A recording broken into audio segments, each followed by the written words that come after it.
Welcome to Room to Improve podcast, sponsored by Improve Canada, Canada's largest home improvement center. My name is Brian Latanville with Healthy Home Makeovers. And I'm Chris Potts with Norseman Construction and Development. We are a podcast dedicated to digging into the complex world of the residential design and renovation industry, giving our audience more than just the tips and tricks. We're here to help you understand how to mitigate through what could be one of the most stressful periods of your life. If you're interested in following us on our podcast, please hit the link below. So today's episode is going to be about with construction and the renovation business, filled with options in today's world. What is the best people that we're going to be choosing for the job, right? Okay, so I think what you're trying to say, if you don't mind me kind of sticking my nose in here, I apologize That's for what that. you do. I'm probably going to do that a lot during the course of this show. I think what you're trying to say, though, more along the lines is who you think the best person would be to work with in your lifestyle, and how do you go about working with them, and what are they going to do for you, and how are they going to function with you in order to achieve your end goal within the renovation business. Yeah, so somebody you can trust, somebody's going to fit with your personality, something like that, right? Yeah, exactly. Yeah, of course. So we're going to delve into that world today of the many facets of who to work with, where you're going to work with them, what's the best choice for you as an individual, as a client, so that you can, I guess, get yourself educated on the best choices for yourself when you're choosing the right type of person to work for with the job that you're going to be working within. It's a lot of words, but it all begins with lifestyle, right? Yeah. So exactly. what lifestyle do you have, and how are you going to correlate the two together? Correct. Right? So I think what we'll do is, if we were to take the overall spectrum of even the smallest renovation, going from a bathroom to a second-story addition or a rear addition, or even getting down to a custom home. This is, again, strictly for residential, so we're not speaking about commercial or any other aspects of this type of industry. Yeah. There are many facets that of different, I would say, different groups or different companies that offer different services that you can choose from that will actually all get you to the same end goal, depending on how much you want to spend, or depending on how much time or effort you want to put into it, how much control do you want to have over it. Yeah, how much time do you have, right? Exactly. How much time do you have? A lot of the thing is time these days. Like, you're working, you're living in the house, you're not living in the house, you're renting something while the construction is going on. There's lots of these different points that you have to kind of figure out prior to even getting into the renovation. Yeah, no, I agree. Yeah. One of the things that a lot of our clients at our company talk about to us is the different facets that we get given to us. For instance, we get a lot of leads from clients, from the general public like you. Yeah. We get a lot of from everywhere, from architects, from engineers, from just from general inquiry, or from design technologists to, even just your general individual who's looking to, with a concept in his head of what he wants to do or she wants to do. I think there's so many of these areas that people get that don't know where to go. I think we're going to break that open today, and I think that's what I want to do. So if we start and we get right into it right now, let's talk about the first broad step. If you're a homeowner and your personality is really involved, you want to be part of the action, you want to be involved in each step, you're really into the interior design aspect of it and what it's going to look like and how much detail you're going to put in. I think the route that you're going to want to go with, depending on your budget now, and we're going to get into that a little later on, is an architect. Architects are, as you know, they are extremely detailed in what they do. What is an architect? Let's start with that. That was one of the questions I was going to ask you. What's the difference between some of the companies and services you're able to that are available to the public within architectural firms? Got it.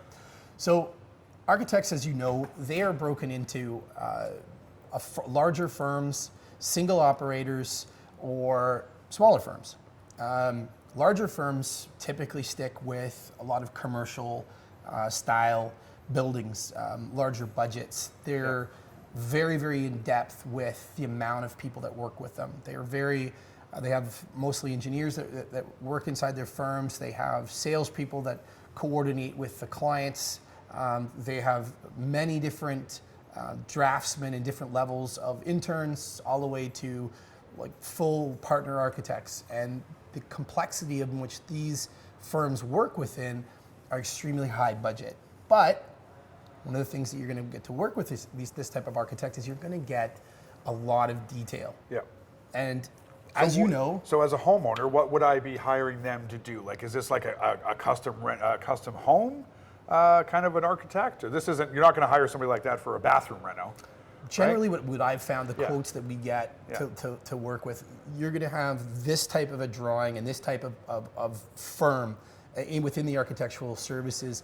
The homes are very high end. Yes. There's a lot of money.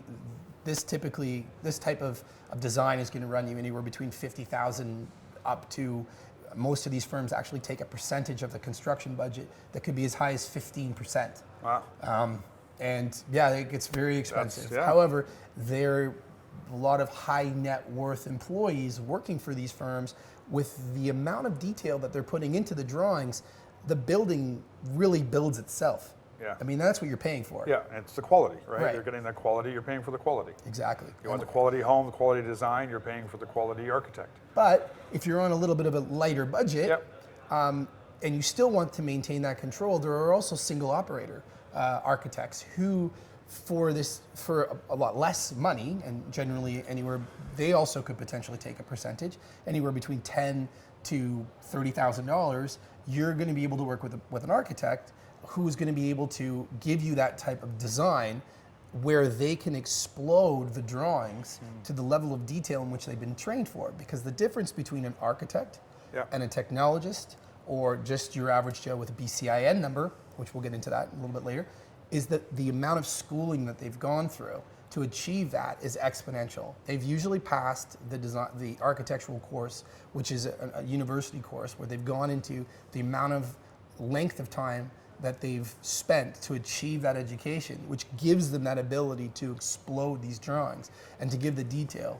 They spend a lot of time researching the design aspect, not just of the building, but architectural design in regards to how a building looks, how it feels, how the overall facade will work within the conjunction of that particular style. And they spend a lot of emphasis in that realm of work, so that you as a client are able to take advantage of all of those aspects, but it's going to cost you. Yeah, and I feel like I'm getting schooled right now on what the architects are.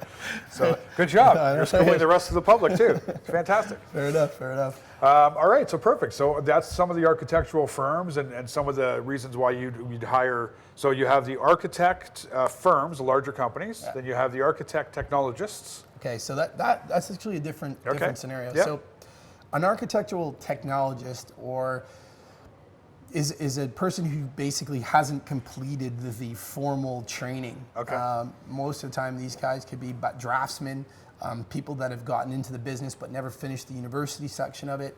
But they really do have the background to get drawings done. Okay. And most of the time, they'll have with a BCIN number, which gives them the ability, at least in Ontario, to practice and put together drawings. And in some cases, whether they need to have a stamp or not, most of them will go to an architect that they know. I just thought it was a guy who drew it on the computer. Well, that's true too. Most of them are, but they can give you the detail that you want, but it's a cheaper cost. Yes. You may not get the same level of drawing, or you may, depending on the skill level of the person. But in this realm, the real piece to take away on this is that if you are involved in control, if you do want that aspect of time where you're going to spend getting down to really designing exactly what you want this to look like, that's the route you're going to go. So how do the homeowners or our guests listening know the difference? Like, how would they find out the difference? Is there a way at the end of their name or something like that you can tell what the differences are? Usually there's abbreviations at the end of the name that will give, most of the time they'll be called an architectural firm. They'll have architect in the name of their business.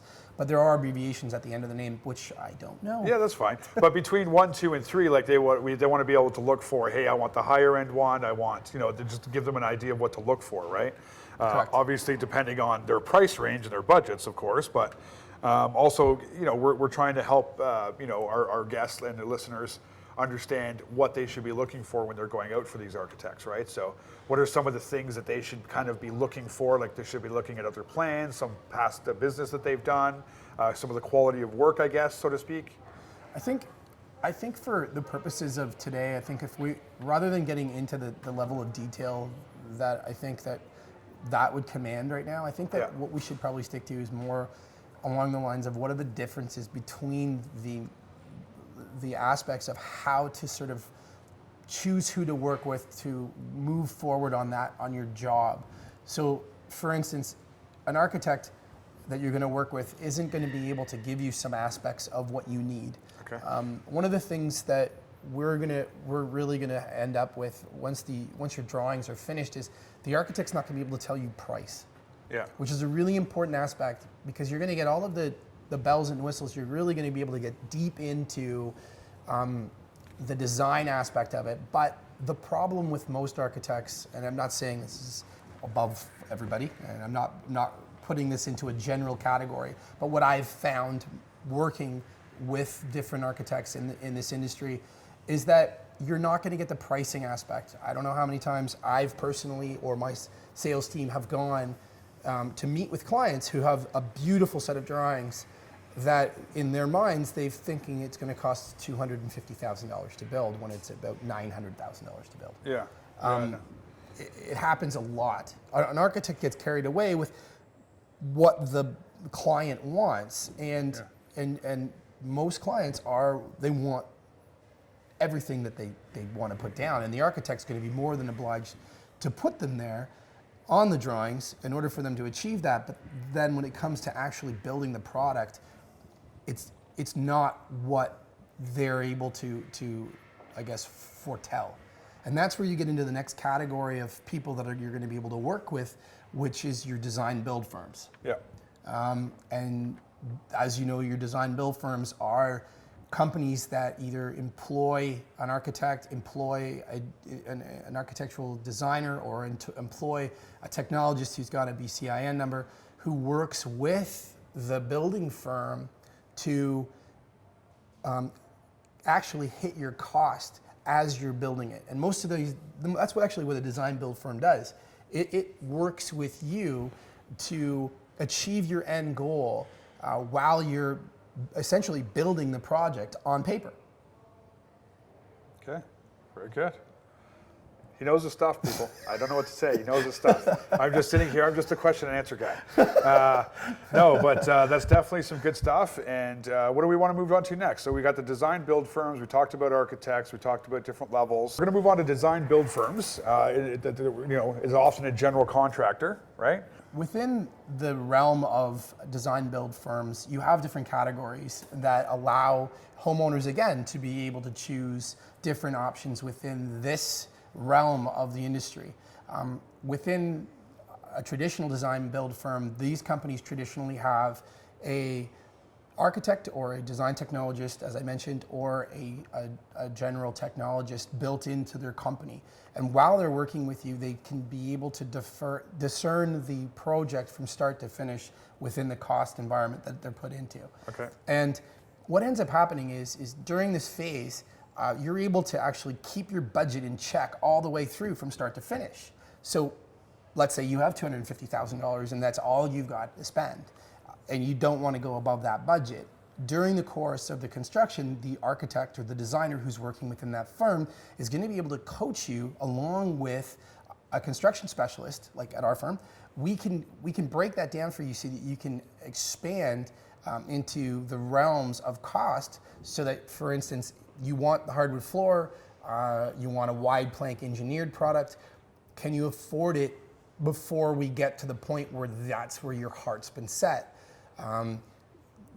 During the course of this scenario that you work through within the confines of the drawings that we build, that you're able to have that control of cost and still manage to have that detail, because depending on who the firm that you've got working with you, depending on the skill level of the architect or the designer that's working within that firm.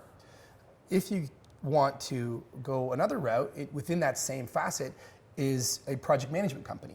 Project management companies are very similar to design build, except for they can assimilate between a design build firm or an architectural side of the business. What they can do is you're going to be hiring them as an individual, and that individual is going to be representing you to achieve the price points that you want for a set cost or a markup that will allow you to be able to cost control your project as well, with giving you more control. However, with this facet, you're going to have a lot of time that you're going to have to spend because the project manager is going to need your guidance. Essentially, you're going to be in control of your job. With such a level of control, he's going to need your time a lot, which means daily meetings, not just weekly meetings. There's not going to be a control element to how the job is built. It'll be based on the trades that he hires. Those trades will be hired for you, that you will see the prices for those trades that come in. They will be under his recommendation, but ultimately you, as the homeowner, you're in control of the project. And if you don't know what you're doing, this could potentially be a disaster and cause you a lot of stress. However, for those people, as I mentioned earlier on, if you're interested in that level of control, this is a perfect place for you because you have ultimate control. You're able to decide every aspect of what's happening all the way through. So they'll go out and get pricing for the products and such and bring it back to you and say, this is our options within your budget level. Here, pick, choose A, B, and C, right? Yeah. See, I find a lot of people, they want simplicity too at times. Like you have the control and you have simplicity where they're just like, no, we want to put it in your hands. We want to trust you with it all, this, and then make it right. And that's kind of what a lot of people hire a general contractor who ends up being almost like a project manager, kind of managing the project, right? General contractor. And then a lot of people, and that's kind of where you hear a lot of people, getting into trouble or not happy with the work or something, right? They're putting it into somebody else's hands, like these lower level guys. Yeah, that's a good point, bro. I've had friends and family who have told me nightmare stories about different general contractors, and they say that they're project managers or they're higher end, but they're really just, they can do the nuts and bolts of it, not necessarily the higher stuff like you're talking about there. No, but you've actually brought up like two really good points. I try. I try. In the aspect of construction, a general contractor, he's almost the polar opposite of an architectural designer or an architect. Yeah. His aspect is only building the product. So he'll follow the drawings. So if the drawings aren't detailed, he's supposed to follow the drawings. Well, he'll do his best. However, you got to understand, as we all know, good, fast, cheap, two's two. You're going to be able to get what you pay for, or you're going to get whatever the speed that comes out at that you pay for it. And it's very true with drawings because that decides how the job functions. If you're worried about your cost, go with a design build firm. If you're worried about your control, go with an architectural firm. Or if you're worried about design, go with an architectural firm. That's what we're looking for. Right? See, that's going to be some stuff for our people to understand. Like this is 1, 2, 3. Broke it down into a little bit of layman. I understand that now. You understand? Got it. I know. I can. We understand. You get very deep, but it's great. And I think people will go back and look at that. But for the general public, sometimes it's like, okay, just get to the point. What is it? 1, 2, or 3? And they want choice, right? They want simplicity, choice. And then when you get to the construction, and you're on that end, there's different aspects of the GC. That's where you get into as you said, the potential for problems. See, one of the biggest, I guess, problems or potential stresses that most of our clients and most of our homeowners are going to be having their issues with is when you decide to take on a renovation. You are taking on the responsibility of one of the biggest ventures that you're going to be working within in your lives. Now, depending on the type of person you are, if you are a secretary working at a desk who has no concept of a contract, how to deal with hundreds, and I mean hundreds of potential individuals working in your personal space, tearing it apart, rebuilding it, destroying every aspect of something that you called home or brand new that you've just invested your life's fortune into, to trust them to recreate a single design that you may have conceptually put together. Visualized, You have it in your mind of what you want it to look like, right? Exactly. Yeah. It is as we mentioned, one of the most stressful periods of your life. Yes. You're going to be asked to act as a CEO almost of a multi-million-dollar firm. I'm using the term incorrectly, but you're going to be asked to be almost a CEO of a major project that you're going to have to be in charge of.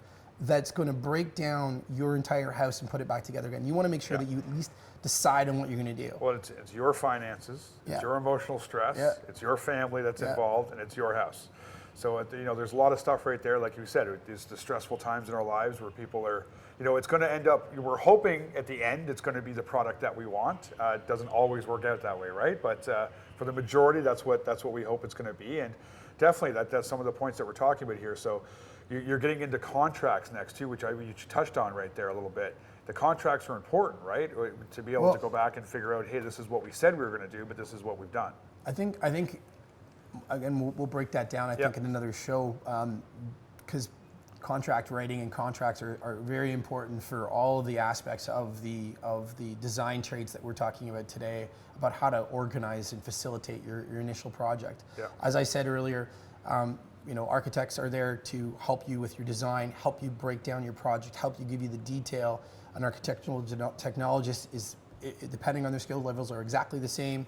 They're going to be able to provide you with almost identical services, but they may not have the stamp that's required. Your BCIN technologist is going to be able to give you drawings, but at what level of detail do you need? Your design build firms are there to be able to help you put together the project plus the costing. You've got your project management firms that are there to help you decide whether you're going to work with using the drawings that you've got from your architect and giving you control of your cost. However, the cost overruns could be exponential depending on if there's a control put in place. Yeah. Then you've got your contractors, your general contractors, which are there to be able to facilitate the construction of potentially all of those, because within design build firms, most of the time they'll give you the option to take the drawings and have them shopped out. And therefore you're using a cost-controlled project with a job scope that then you can bring to other contracting firms to be able to offset that contractor's price. Now, most of the time though, a design build firm will give you a discount on using the drawings with them. So for instance, if the drawings cost $15,000 to get completed, they're going to give you half that off to entice you to go with them. Or they may actually say to you, we'll give you the drawings for free if you come with us. Yeah. I mean, and those are definitely it's things for the that overall our package firm, or something. Yeah, exactly. Yeah. Those are some of the things that our firm offers as well, like that that we offer as a value add depending on the type of job or the size of the project that we're working with. I think, to put it into a nutshell, if we start getting into the contract aspect of it, it's gonna change the dynamic of what we're going on about today.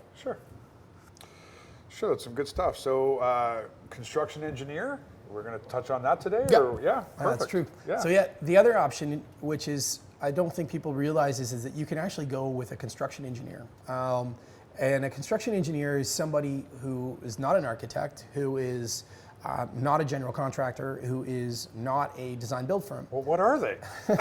They are the individuals who build the inside of your house, the mechanicals. They put together your plumbing, locations of, they work with an HVAC technologist who's going to be able to break down your heating systems. They work with the structural components of your house, how it's built, how it's held up. All of the design portion and the flares with the architect, but the nuts and bolts is with the engineer. Now, a lot of these guys in this industry, they'll put together drawings for you too. Okay. So on one side, you get the flair of the artist with the architect, and then on the other side with the engineer, you get the mathematical sort of detail of how the house is going to be built. It's definitely going to be a stronger, potential build using your engineer. However, they lack the flair, I find, my personal opinion, that an architect does. Yeah. However, they're going to be able to... like design flair? Design flair, yeah. Okay. Design flair. It's more like, how the airflow is going to go in the house, where the plumbing is going to go, stuff like that. But if that's all you're interested in, and you're not really interested in putting together like a masterpiece or a painting work of your house, you could go with that guy. I promise you, that guy's going to be a lot cheaper. So it's more for like you would use the engineer for if you already have your house built, but you want to reorganize it inside, sort of thing? Like, no. where an architect They'll you do want to build all of the the whole same house. items that Okay. that the architect will do, because most of the time an engineer potentially could have somebody that works for them who's a BCIN number, which can put together most of the items for residential work. Okay. Generally, most houses that aren't going to be going over the stories required that an architect would be mandatory to use. Okay. And they're generally going to be sticking to the code that requires only the residential portion to be used. Okay. Therefore, they can put together drawings just as well. However, they're going to have a different takeoff or a different flair to how those drawings work for you. Now, we talked about time earlier. Yes. And a person's time in relation Yes. to how this is all going to Very work, important. right? Yeah. So, I guess time-wise, let's look at that. Sure. We'll go to a design build firm. Okay. Working with a design build firm, you're going to have probably more than one person talking to you. You'll probably have whoever they're Team of using. people or a group, yeah, a that they're going to couple have guys, again, yeah, depending on the people. size of the Yep. firm too. You're going to have different people that you're going to associate yourself with. And generally, and there might be a salesperson who's initially contacted you. You might have a construction technologist who's working within the firm to work with you and the architect whilst you're building what you want to do, that advises you on the scope of work and how much it's going to cost. You're going to have to dedicate some time to it. Now, Yes. the good news is, or the bad news, however you want to put this, the length of time that you're going to spend with these guys because of the permit process we have in Ontario is months. So you're going to be spending, as I don't know if I mentioned last show or not, but you could be spending up to 6 to 7 months to get Yep. permits depending on your job. And you're going to be working with these people for that period, that length of time. Not to mention if you build with them. Yes. Of That you're course. with them for another 7 months. You better So like get them. used to these Yeah, guys, because you better like them. Yeah, for sure. So, I mean, in the end, the design build firm you're going to be end up spending time with in order for you to facilitate those meetings. An architect you're going to spend more time with because they're going to want to know the detail of the drawings that you're going to want. They You're need gonna to have a get lot- that out of your head, that Exactly. visual that you're looking for. They need to pull it out of your head and put it down on paper. And a lot of time in the back end. Yeah. So all those design magazines and Yeah. all those design websites, you're going to be researching a lot of that stuff. So if you're into that, Yeah. that's the time you're going to be spending on it, be hours to put that together. Whereas a guy with a BCN number that you just want a renovation put on the back of your house and it's a box with a bunch of windows, Yeah. and you're going to leave it to the contractor, or we didn't touch this yet, interior designer. Ah, interior designers. Right. They are, when the house is put together and Yes. you're getting ready to how it's going to look on the inside, that's where an interior designer may come into play. And they, in my personal Like the opinion, finishing touches. are amazing Yeah. because I lack that whole aspect of this. Is Design not and color in my, and is not in my style. spectrum. Yes. But they are able to bring life to a job. Now, for the poor contractor, it could become messy for him, which causes issues, and we can get into that later Yes. on another show. But the interior designer is a type of person who will be able to tell you what you need. And that's where, if you don't have a lot of time, that's the route to go, is using an interior designer, because they will put things together for you. They will bring the information to you. If you're a busy person, you don't have the time to get it done, they're the person who's going to help you get it done. Yeah. Now, they can't do drawings necessarily as far as structure or architectural, but they can design everything within that space. Yes. So the route you might want to go is hiring someone who can handle just the shell of the design and the structural portion of the design, then have the interior designer design the entire interior of that spot. And nowadays, they have it up on the computer programs. You can see it right up front, what the colors are going to be, what it's going to 3D look imagery. like. Different, exactly. You You can can walk almost around look- your own house before it's even built. Right? We actually did that Yes. on one of the houses we were building. We designed an entire 3D walkthrough of the entire house from start to finish. You could literally walk through the house, and it was in real life, using real products, using real images from those products. We built the entire inside of the house and it was virtually like you were there. Yes. In a 3D conceptual process. The entire house was already built. I've seen one of those. I've had the VR on me one time, and we walked through the house, and we checked the colors, and you check the lighting. Isn't that wild? And the sun comes up with this. And so, what's the paint going to look like here? Yeah, it was crazy. It was good stuff. I think that's going to be another show too. Yeah, we'll dig into sure, like yes. how that we got lots of shows, works. people. We got lots of shows. You're going to be wanting to stick around with us for a long time. Yeah. Anyways, bring it back, Yeah, and we'll kind of close it down coming because I back, think yeah. this is a lot of information Yes. for today, and hopefully everybody's enjoyed what we've spoken about. And again, if you need to leave comments or you want to get more involved, I'm sure that the link below there is Yes. going to be able to give you some information, and you'll be able to interact with us. And we're going to be having guests coming on and Yeah. talking to different people, having phone conversations. We have a lot of stuff planned for you guys. But and they it's don't going to just be want to great. see my pretty face. Yes. I'm well, pretty. Yeah. I am. He tries to be pretty. I'm just here. He's pretty. Anyway, guys, Yep. it's been a great show. Yes. Hopefully we've touched bases with the items that we've talked about today are able to be used in what we're going to be, for you to be able to use going forward. Yep. Look Feel forward free to email us Yeah. or leave comments, as Kris said, below, and we'll try to answer those questions in upcoming episodes that we'll have. Great. We're going to have a question and answer periods as we go. Thanks very much, guys. All right. Really Again, appreciate your Room to time. Improve podcast. I'm Brian Latam with Healthy Home Makeovers. I'm Chris Potts with Norseman Construction. Let's do this.